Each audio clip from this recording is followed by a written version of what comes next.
All right, everybody, please welcome Christina Schaefer, HAR's social media manager, as she hosts a tutorial on how to shoot better videos for virtual open houses, as well as an enhanced virtual home tour.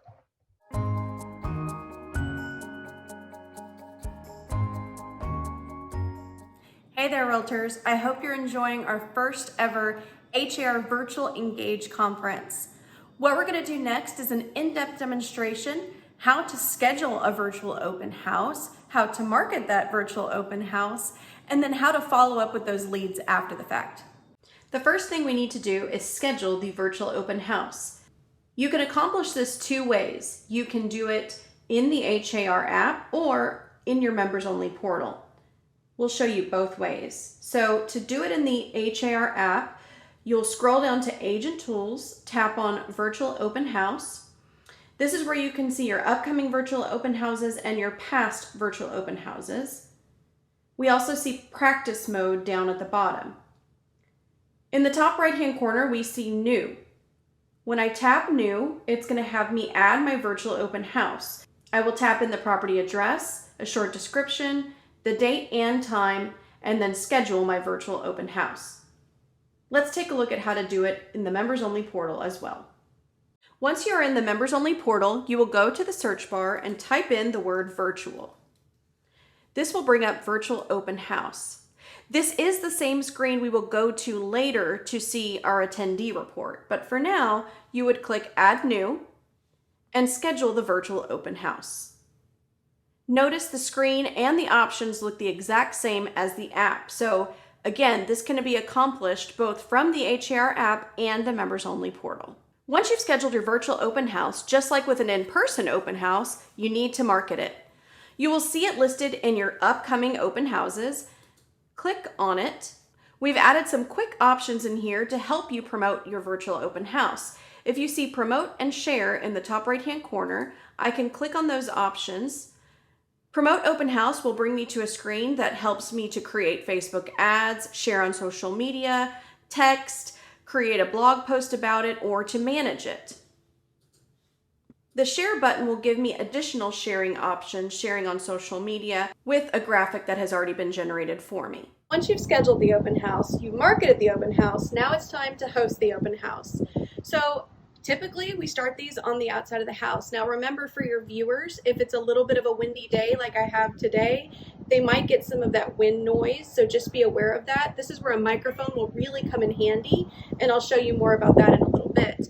I do want to note that you might notice I'm not holding my phone. So there's a few ways to do this. If you have an assistant or somebody that can help you walk through the home, this is ideal because you don't so much have to worry about camera placement and angles and things like that. You can just simply walk around and show the home like you normally would.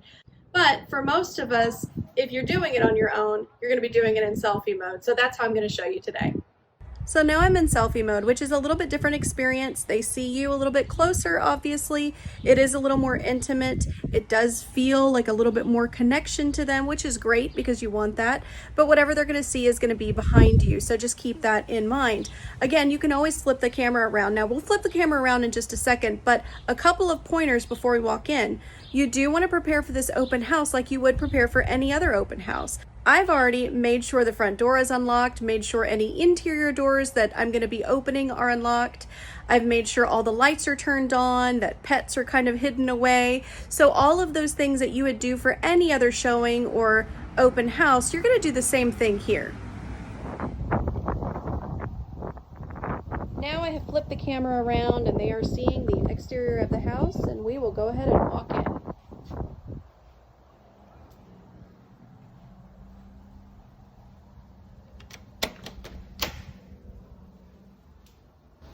Again, anything you do, anything you point at, whether it be the door handle, the shoes you're wearing, they will be able to hear and see everything. So it's just like when you are doing an in-person open house or showing, they will see and hear everything. So in this way, I can walk around and demonstrate different features of the home, demonstrate, the kitchen, talk about some specifics, talk about the countertops, the backsplash, different things that you would normally talk about when you're showing a home or when you're hosting an open house. Now remember, this is live, so they may have questions as you are walking through. It's always a good idea to take a look at those questions towards the end so you can answer them all at one time. So just to note a few things, when you are inside the house, maybe you're at a point where you want to turn the camera back around and have people see you. It's best to try to stand in front of windows when you do this. It makes it a little bit easier to see you. And when you do have a window behind you, it does add sort of a halo effect over your head. It's kind of hard to see you. I can demonstrate.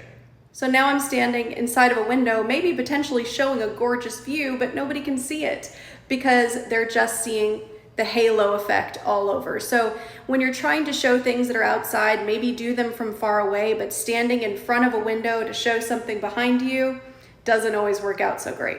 Now let's talk about some best practices and tools to get you through your virtual open house.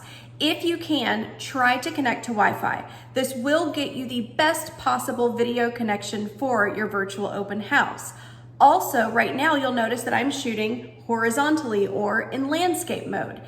This is great for typical videos, but for a live demonstration and more specifically the HAR virtual open house feature, it is preferred to use up and down portrait mode as I did when we were walking through the house. Let's talk about some tools.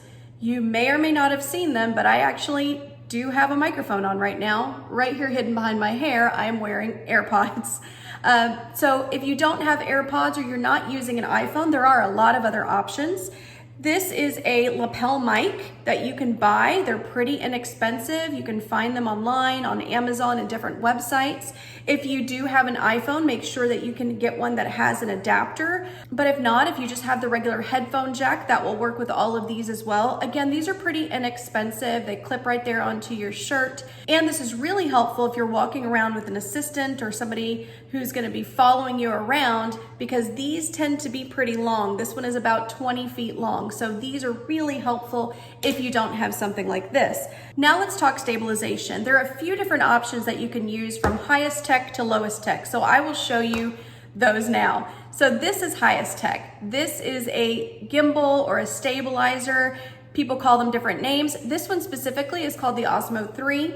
There are a lot of different ones on the market at a lot of varying price range. So I would just do maybe a quick Google search and find out what's gonna be best for you if you wanna do something like this.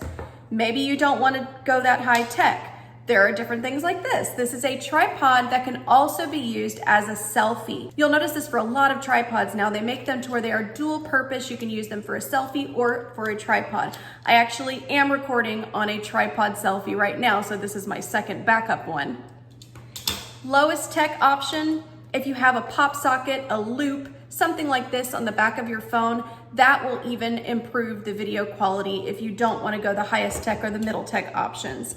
Having something like this is really helpful because if you are holding your phone for a prolonged period of time, at some point your hand will start shaking, and that will show in the video. People will see the phone shake, and it's just not going to get you the best quality video. So again, low tech, something on the back of your phone like this. Medium tech, a selfie stick or a tripod.